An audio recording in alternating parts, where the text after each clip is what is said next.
वज़ीर-ए-आज़म नरेंद्र मोदी इंडोनेशिया के कामयाब दौरे के बाद वतन वापस पहुंचे। बाली में भारत को मिली G20 की चेयरमैनशिप। इंडोनेशिया के सदर जोको विदोदो ने पीएम मोदी को सौंपी G20 की क़यादत। वज़ीर-ए-आज़म ने कहा, भारत की G20 सदारत होगी जामे और शमूलियत पर मबनी।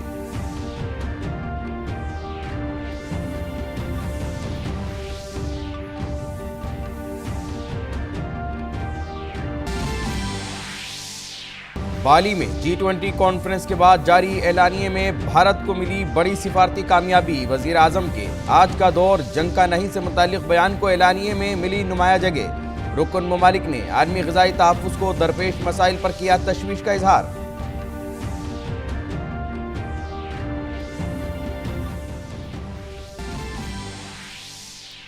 गुजरात में इंतखाबी मुहिम उरूज पर। दूसरे मरहले की पोलिंग के लिए कागजात नामजदगी दाखिल करने का आज आखिरी दिन। साथ ही पहले मरहले की पोलिंग के लिए कागजात नामजदगी वापस लेने का भी है आज आखिरी दिन। 182 रुकनी असम्बली के लिए 2 मरहलों में 1 और 5 दिसंबर को होगी वोटिंग।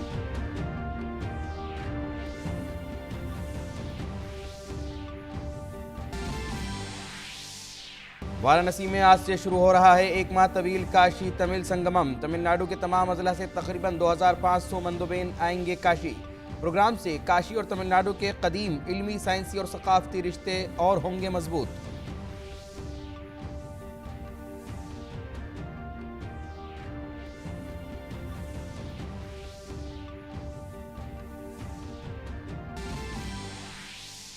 वाराणसी की एक अदालत ज्ञान वापी मस्जिद अहाते में पाए गए शिवलिंग की पूजा करने की इजाजत देने से मुताल्लिक दरख्वास्त पर आज सुना सकती है अपना फैसला।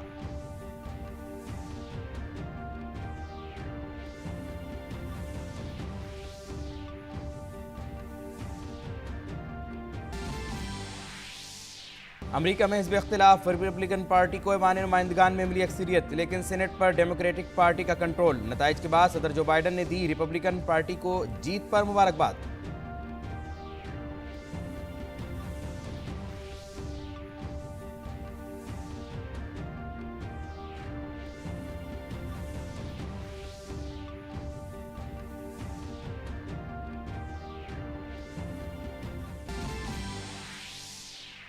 और खेल की खबरों में भारतीय निशानेबाजों ने एशियन एयरगन चैंपियनशिप में अपनी शानदार कारकर्दगी को जारी रखते हुए बुध को सीनियर और जूनियर जुमरों में जीते 4 गोल्ड समेत 5 तमगे।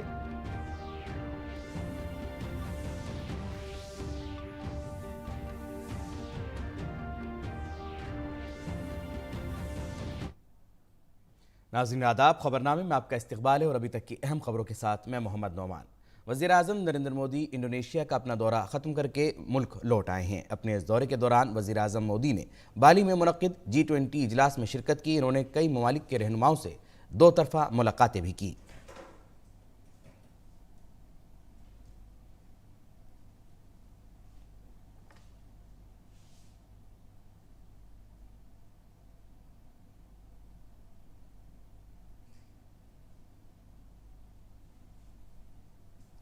G20 ग्रुप की अगली मीटिंग 2023 में भारत में होगी। 1 दिसंबर को भारत बाज़ाब्ता तौर से G20 की सदारत करेगा। इंडोनेशिया के सदर विदोदो ने भारत को G20 की सदारत सौंपी। इस मौके पर वज़ीर-ए-आज़म नरेंद्र मोदी ने कहा कि भारत की सदारत में G20 तब्दीली की जानिब इक़दाम करेगा। G20 की अध्यक्षता ग्रहण करना हर भारतीय के लिए गर्व का अवसर है। हमारी कामना है कि आप सभी मदर ऑफ डेमोक्रेसी भारत में इस अद्वितीय उत्सव में सहभागी होंगे।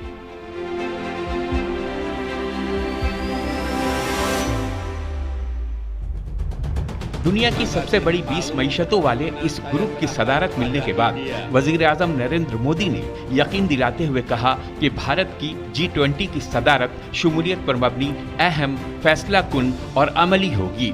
हालांकि भारत 1 दिसंबर से बाकायदा तौर पर G20 की सदारत संभालेगा।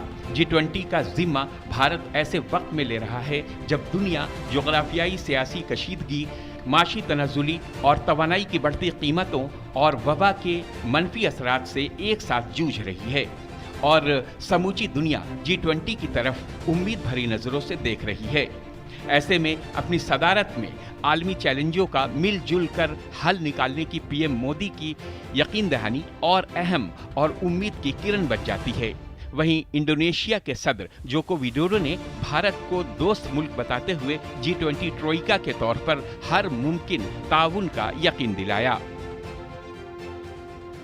आज मैं ये आश्वासन देना चाहता हूं कि भारत की G20 अध्यक्षता इंक्लूसिव, एम्बिशियस, डिसिसिव और एक्शन ओरिएंटेड होगी।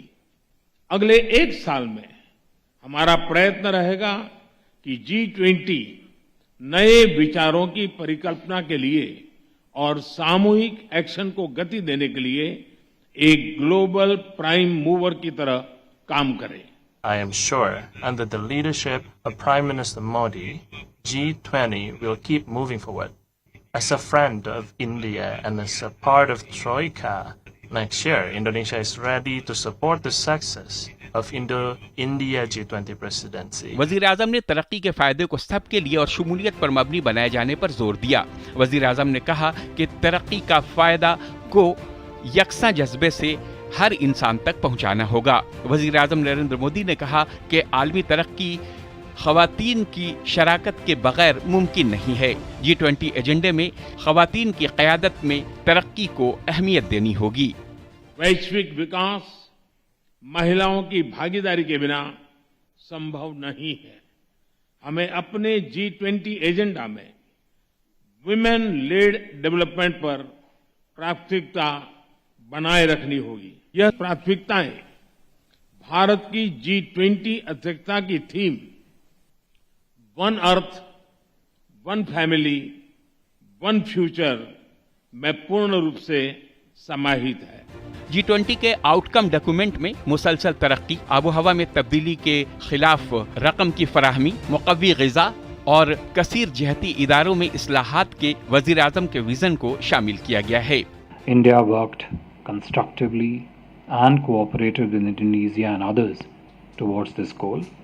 You will find that some of the key outcomes in the outcome document reflect the priorities and vision of Prime Minister. इसके अलावा G20 मुश्तरका एलानिये में हाल में यूक्रेन रूस तनाज़े के पस मंज़र में रूसी सदर व्लादिमीर पुतिन को वज़ीर आज़म नरेंद्र मोदी के पैगाम आज का दौर जंग का नहीं को भी अहमियत से जगह दी गई है। इसे सिफारती प्लेटफॉर्म पर भारत की बड़ी जीत तस्वुर किया जा रहा है। मोदी ने सितंबर में समरकंद में शंघाई ताउन तंजीम सरबराह कॉन्फ्रेंस के मौके पर एक दो तरफा मीटिंग में पुतिन को दिए गए अपने बयान में कहा था कि आज का दौर जंग का नहीं है। In terms of Prime Minister Modi's leadership, he's definitely shown here at the summit that he has the ability to use his soft diplomacy skills for the greater good. He has been saying previously this is no time for war, and the fact that there is going to be a communique with that language in there is a diplomatic win, a massive diplomatic win. वहीं वज़ीर आज़म मोदी ने भी बाली सरबराह conference के पहले ही इजलास के दौरान दुनिया के मौजूदा वाक़यात पर तशवीश का इजहार किया। उन्होंने यूक्रेन में जंगबंदी और डिप्लोमेसी पर वापसी की राह तलाशने का मशवरा दिया। ये भारत के लिए एक बड़ी कूटनीतिक जीत थी कि भारत की ये कंसेंसुअल और कंस्ट्रक्टिव अप्रोच बाली समिट के आउटकम डॉक्यूमेंट को निर्धारित कर सकी और इसी अप्रोच को लेकर भारत अगले साल की अध्यक्षता में जाना चाहेगा और ये सफर बाली से दिल्ली का ये तय करेगा कि अगले एक साल का विश्व का इकोनॉमिक या आर्थिक एजेंडा क्या हो। कैमरामैन स्मृति रंजन महापात्रा के साथ अमृतपाल सिंह, डीडी न्यूज, बाली। रुख करते हैं गुजरात की तरफ, जहां दूसरे मरहले की वोटिंग के लिए कागजात नामजदगी दाखिल करने का आज आखिरी दिन है। दूसरे मरहले में 93 सीटों पर 5 दिसंबर को वोटिंग होगी।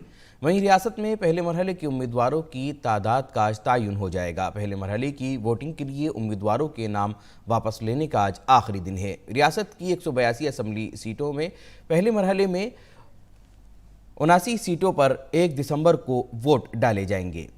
कागजात की जांच के बाद यहां फिलहाल 999 उम्मीदवार बचे हैं। इसी दरमियान बीजेपी कल मजीद 3 उम्मीदवारों की एक फहरिस्त जारी की। पार्टी अब तक गुजरात की बड़ौदा जिले की मांजलपुर सीट को छोड़कर 181 असेंबली सीटों पर अपने उम्मीदवारों का ऐलान कर चुकी है। वाराणसी में काशी तमिल संगमम आज से शुरू होगा। काशी और तमिलनाडु के दरमियान कदीम इल्मी, सकाफती और तहजीबी रवाबित को दोबारा दरियाफ्त करने के लिए तकरीब 16 दिसंबर तक मुनक्किद होगी। प्रोग्राम में भारतीय सकाफत के 2 कदीम तर्ज इजहार के मुख्तलिफ पहलुओं पर सेमिनार मुनक्किद किए जाएंगे, जिसमें बाहमी रवाबित और मुश्तरका अक़दार को सामने लाने पर तवज्जो दी जाएगी। आज़ादी के अमृत महोत्सव के तहत मुनक्किद होने वाले इस प्रोग्राम का मकसद एक भारत श्रेष्ठ भारत के जज्बे को फरोग देना है।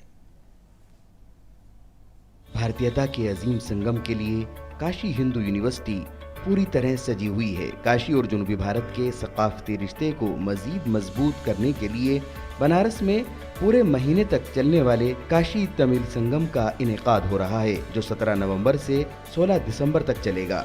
इस प्रोग्राम में तमिलनाडु के सभी जिलों से तकरीबन 2500 नुमाइंदे काशी आएंगे। इस प्रोग्राम का मकसद काशी और तमिलनाडु के दरमियान सदियों पुराने इल्मी, साइंसी और सकाफती ताल्लुकात को मजबूत करना है। काशी का और तमिलनाडु का बहुत घनिष्ठ संबंध है। हजारों सालों से ये संबंध है। केवल आध्यात्मिक संबंध नहीं, आध्यात्मिक, शैक्षिक और वैज्ञानिक सभी प्रकार के संबंध है। वजारत तालीम की निगरानी में IIT मद्रास और काशी हिंदू यूनिवर्सिटी इस समागम का इनेकाद कर रहे हैं। महीने भर के इस प्रोग्राम के तहत 12 ग्रुप काशी आएंगे। इनमें तलबा, असातिज़ा, फनकार, मुसव्विर, नौजवान, किसान और समाज के हर तबके के लोग शामिल होंगे। तमिलनाडु से लगभग 2500 लोग 12 ग्रुप्स में काशी विज़िट करेंगे, यहाँ पर आएंगे और 2 दिन काशी को समझेंगे, काशी में रहेंगे और यहाँ की संस्कृति को समझेंगे और अपनी जो संस्कृति है उसको यहाँ पर शेयर करेंगे। काशी आने वाले तमिल बिरादरी के लोग काशी विश्वनाथ धाम, गंगा आरती और शहर घूमने के साथ ही मकामी अफराद से बातचीत भी करेंगे। बनारस के बाद उनका प्रयागराज और अयोध्या जाने का भी प्रोग्राम है। Before 6th century, we have the proof of the Kashi and all the temples in the mentioned over there in Sangam literature, classical Tamil Sangam literature. एक भारत श्रेष्ठ भारत के नजरिए को हकीकत में बदलने वाला काशी तमिल संगम दोनों अहम सकाफतों के सदियों पुराने ताल्लुकात को जोड़ने, तलाश करने और मुकम्मल वजाहत करने की एक कोशिश है। अगले 1 माह तक काशी हिंदू विश्वविद्यालय में काशी तमिल संगमम होगा। निश्चित तौर से ये एक भारत श्रेष्ठ भारत की भावना को बलवती करेगा और यहाँ पर दिखेगा कि कैसे एक कुशल नेतृत्व में नए राष्ट्र का अभ्युदय हो रहा है, कैसे एक भारत श्रेष्ठ भारत के साथ सबल भारत और समग्र भारत बन रहा है। कैमरा पर्सन संदीप के साथ अश्विनी कुमार मिश्र, DD न्यूज, काशी हिंदू विश्वविद्यालय, काशी। चामुकृष्ण शास्त्री, जिन्होंने काशी तमिल संगमम का तस्वुर किया और उसको शक्ल दी, संस्कृत के स्कॉलर और इंडियन लैंग्वेज कमेटी के चेयरमैन हैं। हमारे नामानिगार अश्विनी मिश्रा ने चामुकृष्ण शास्त्री से खुसूसी बातचीत की। आदि नगरी काशी पूरी तरह तैयार है उत्तर और दक्षिण का सेतु बनने के लिए। भगवान शंकर की आध्यात्मिक नगरी, हमारी सांस्कृतिक और बौद्धिक राजधानी, यहाँ पर 1 महीने तक काशी तमिल संगमम का आयोजन हो रहा है और इसकी संकल्पना करने वाले और इस संकल्पना को मूर्त रूप देने वाले चमो कृष्ण शास्त्री जी हमारे साथ हैं। आध्यात्म नगरी काशी का और तमिलनाडु का बहुत घनिष्ठ संबंध है। हजारों सालों से ये संबंध है। केवल आध्यात्मिक संबंध नहीं, आध्यात्मिक, शैक्षिक और वैज्ञानिक सभी प्रकार के संबंध है। और तमिलनाडु में तो गांव में काशी विश्वनाथ मंदिर है, स्थान में काशी विश्वनाथ मंदिर है। रामेश्वरम से काशी तक, कावेरी तट से गंगा तट तक और इस प्रकार के बहुत साहित्यिक और वैज्ञानिक संबंध है। इन संबंधों को और सुदृढ़ करना और लोगों को भाषा के माध्यम से जोड़ने के लिए और देश की अखंडता, एकात्मता, एकता, इसकी अनुभूति हो, सबका इसमें जोड़ना हो, इसके लिए इस कार्यक्रम का आयोजन हुआ है। शिक्षा मंत्रालय के द्वारा ये आयोजन है। मद्रास IIT और BHU वाराणसी दोनों मिलकर इस कार्यक्रम का आयोजन कर रहे हैं। तमिलनाडु से सभी जिलाओं से 2500 प्रतिनिधियां 12 ग्रुप्स में यहां आ रहे हैं। Students, teachers, artisans, business, entrepreneurs, literature, spiritual, temple, rural, इस प्रकार के 12 ग्रुप बनाए हैं। निश्चित तौर से देखेंगे कि 1 महीने तक यहाँ चलने वाला महाकुंभ उत्तर दक्षिण के सांस्कृतिक संबंधों को, बौद्धिक संबंधों को मजबूत तो करेगा ही, साथ ही साथ काशी और कांची की जो शैव परंपरा है, और वो शैव परंपरा जो कि सत्यम शिवम सुंदरम के मंत्र को चरितार्थ करती है, वो एक भारत श्रेष्ठ भारत, सबल भारत, सशक्त भारत और समग्र भारत के रूप में यहाँ आपको दिखेगी। कैमरा पर्सन संदीप मूर्ति के साथ अश्विनी कुमार मिश्र, DD न्यूज, काशी। बनारस से ही अगली खबर। ज्ञानवापी श्रृंगार गोरी मामले पर वाराणसी की डिवीजन फास्ट ट्रैक अदालत में आज समाअत होगी। हिंदू फरीक की जानिब से दायर अर्जी में ज्ञानवापी का अहाता हिंदुओं को सौंपने, शिवलिंग की पूजा करने और मुसलमानों के दाखिले को ममनू करार देने का मुतालबा किया गया है। इस मामले में गुज़िश्ता 15 अक्टूबर को ही अदालत में दोनों फरीक के दलाइल मुकम्मल हुए हैं। फास्ट ट्रैक कोर्ट इस मामले में ये तय करेगी कि क्या ये मामला काबिल समाअत है या नहीं। इससे कबल 8 नवंबर और 14 नवंबर को मामले से मुताल्लिक हुक्म आना था, लेकिन प्रिजाइडिंग ऑफिसर के छुट्टी पर होने की वजह से आगे की समाअत नहीं हो सकी। और दिल्ली पुलिस श्रद्धा कत्ल केस में मुलजिम आफ्ताब अमीन पूनावाला को आज साकेत अदालत में पेश करेगी। इससे कबल दिल्ली पुलिस ने अदालत से आफ्ताब का नार्को टेस्ट कराने की इजाज़त मांगी थी, जिसे अदालत ने कबूल कर लिया है। पुलिस ज़राए का कहना है कि आफ्ताब तफ्तीश का रुख मोड़ने की कोशिश कर रहा है। ऐसे में नार्को टेस्ट कई राजों से पर्दा उठाने में मददगार साबित हो सकता है। दूसरी जानिब दिल्ली पुलिस की टीम ने मुलजिम आफ्ताब की छतरपुर रिहाइशगाह पर तलाशी के साथ साथ मेहरौली के जंगलात में भी शवाहिद की तलाश जारी रखी।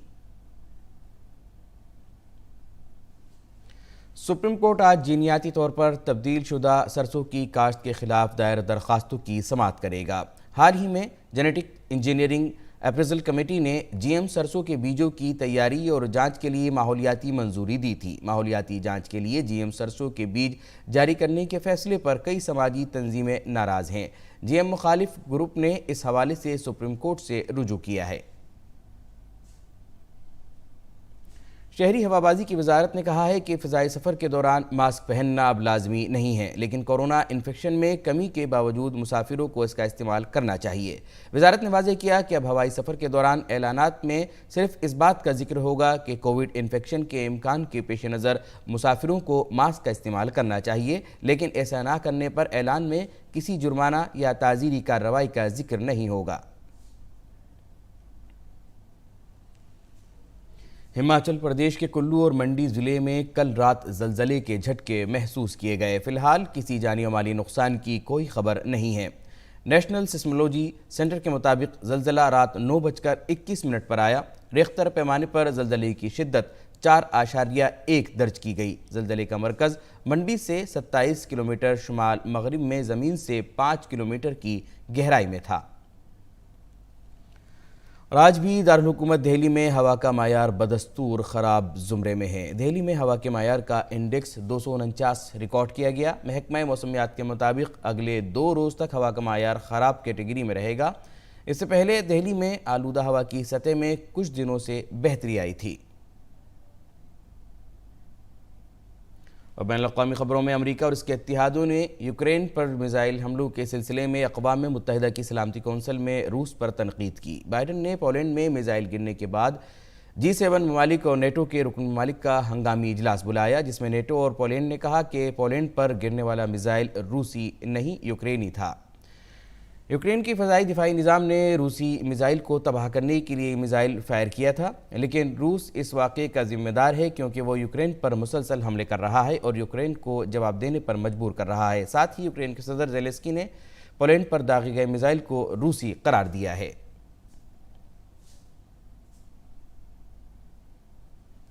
अक़वाम मुत्तहिदा में भारत की मुस्तक़िल नुमाइंदा रुचिरा कंबोज ने यूक्रेन की सूरत हाल पर तशवीश का इजहार किया है। रुचिरा कंबोज ने अक़वाम मुत्तहिदा को बताया कि भारत यूक्रेन की सूरत हाल और शहरी इंफ्रास्ट्रक्चर को निशाना बनाए जाने पर फिक्रमंद है। भारत ने दुश्मनी के खात्मे और मुज़ाकरात की तरफ वापसी का मुसलसल मुतालबा किया है।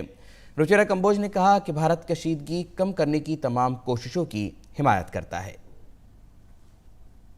Continues to remain concerned about the situation in Ukraine, including the targeting of civilian infrastructure and the death of civilians.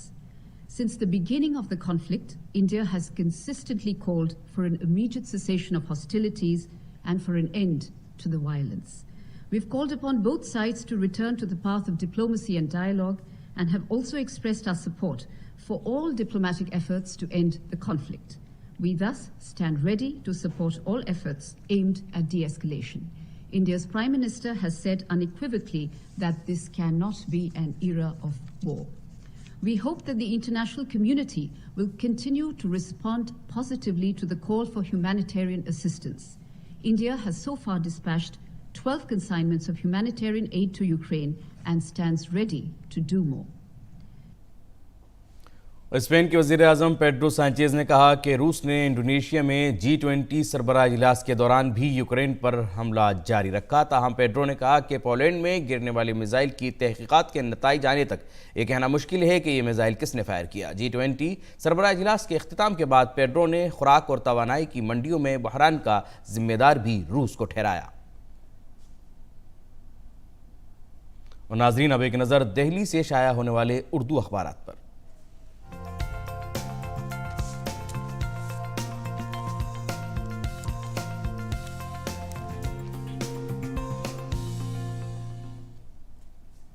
अखबारात के जायजे में सबसे पहले नज़र रोज़नामा इनकलाब पर। हिंदुस्तान की सरबराही जामे, फैसला कुन और नतीजा खेज होगी, ये सुर्खी है अखबार की अहम सफ़े पर। इंडोनेशिया ने G20 की जिम्मेदारी हिंदुस्तान को सौंपी। वज़ीर आज़म मोदी की दुनिया के कई बड़े लीडरों से मुलाकात, कहा हिंदुस्तान आलमी तब्दीली का मुहर्रिक बनने की कोशिश करेगा। इजलास के अख्तिताम पर एलामिया जारी। इसी अखबार की अंदरूनी सफ़े की अहम सुर्खी है डोनाल्ड ट्रंप का 2024 का सदारती इंतखाबात लड़ने का ऐलान, लेकिन इवांका ट्रंप ने कहा कि वो वालिद की इलेक्शन मुहिम का हिस्सा नहीं बनेंगी। इसके बाद रुख करते हैं रोज़नामा राष्ट्रीय सहारा की तरफ। अखबार के सफ़े अव्वल की अहम सुर्खी है सदर जमहूरिया द्रौपदी मुर्मू ने कहा कि ख़वातीन को पंचायत से पार्लियामेंट तक पहुँचने का इख्तियार है और मौका देना हमारा फ़र्ज़। इसी सफ़े की दूसरी अहम खबर है बरतानवी वज़ीर आज़म का हिंदुस्तानियों के लिए वीज़ा स्कीम का ऐलान, हर साल 3000 वर्क वीज़ा जारी होंगे। बढ़ते हैं अगले अखबार की तरफ। हिंदुस्तान एक्सप्रेस ने सफ़े अव्वल पर सुर्खी दी है स्टॉक मार्केट उरूज पर। स्टॉक मार्केट लगातार दूसरे रोज़ भी उरूज पर पहुंच गई। BSE का सेंसेक्स 107.73 पॉइंट्स बढ़कर 61,980 पॉइंट्स की चोटी पर पहुंच गया। और आखिर में रोज़नामा हमारा समाज की सुर्खी पर नज़र डालते हैं। सफ़े अव्वल की अहम खबर है डिजिटल टेक्नोलॉजी में गुर्बत, मौसमियाती तब्दीली से निमटने की सलाहियत, वज़ीर आज़म नरेंद्र मोदी का बयान। अखबारात के जायज़े में आज बस इतना ही, और अब रुख करते हैं खेल की खबरों का। दारुल हुकूमत नई दिल्ली के प्रेसिडेंट पोलो ग्राउंड में प्रेसिडेंट पोलो कप खेला गया। इस मैच में सदर के बॉडीगार्ड्स और लांसर टीम के दरमियान मुकाबला हुआ। इस मौके पर सदर जमहूरिया द्रौपदी मुर्मू, नायब सदर जमहूरिया जगदीप धनखड़ और वजीर खेल अनुराग सिंह ठाकुर मौजूद थे। सदर जमहूरिया ने गेंद फेंक कर मैच का आगाज़ किया। लांसर की टीम ने यह मैच 6-5 से जीत लिया। भारतीय पिस्टल निशानेबाजों ने डेगो कोरिया में 15वें एशियन एयरगन चैंपियनशिप में अपने सुनहरी कारकर्दगी जारी रखी। बुध को मुकाबले के दूसरे दिन भारतीय निशानेबाजों ने दाव पर लगे 4 गोल्ड मेडल जीते। मुकाबले में मजीद 2 दिन बाकी हैं और भारत पहले ही 21 गोल्ड मेडल जीत चुका है। दिन के पहले मेडल इवेंट में रिधम संगवान ने ऑल इंडिया फाइनल में पलक को 16-8 से हराकर साल का अपना दूसरा बैनुल-अक़वामी गोल्ड मेडल जीता। रिधम ने वर्ल्ड कप के काहिरा लीग के दौरान भी इस इवेंट में गोल्ड मेडल जीता था। एक और ऑल इंडिया फाइनल में मनु भाकर ने 10 मीटर एयर पिस्टल ख्वातीन के जूनियर जुमरे में सख्त मुकाबले में ईशा सिंह को 17-15 से शिकस्त देकर तलाई तमगा जीता। मर्दों के 10 meter air pistol team event में शिव नरवाल, नवीन और विजय वी सिद्धू की तिगड़ी ने डेमिंग, मोक जिनमुंग और पाक डेहुन को 16-14 से शिकस्त दी। जूनियर मेंस गोल्ड में सागा डांगी, सम्राट राणा और वरुण तोमर की भारतीय टीम ने बाजी मारी और मोहम्मद कमालूफ, नूरुद्दीन नोदिनोफ और अलखोफोफ बेजोनोफ की तिगड़ी को 10 meter air pistol team men's junior event में यकतरफा मुकाबले में 2-16 से शिकस्त दी। और अब एक नज़र मुल्क भर के मौसम के मिजाज पर।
नाजरीन, बुलेटिन में बस इतना ही, लेकिन जाने से पहले आपको छोड़े जाते हैं कतर में फुटबॉल आलमी कप से पहले जगमगाती साकेबाल की खूबसूरत झलकियों के साथ। आप इनसे महजूज हों और हमें दें इजाज़त। आदाब।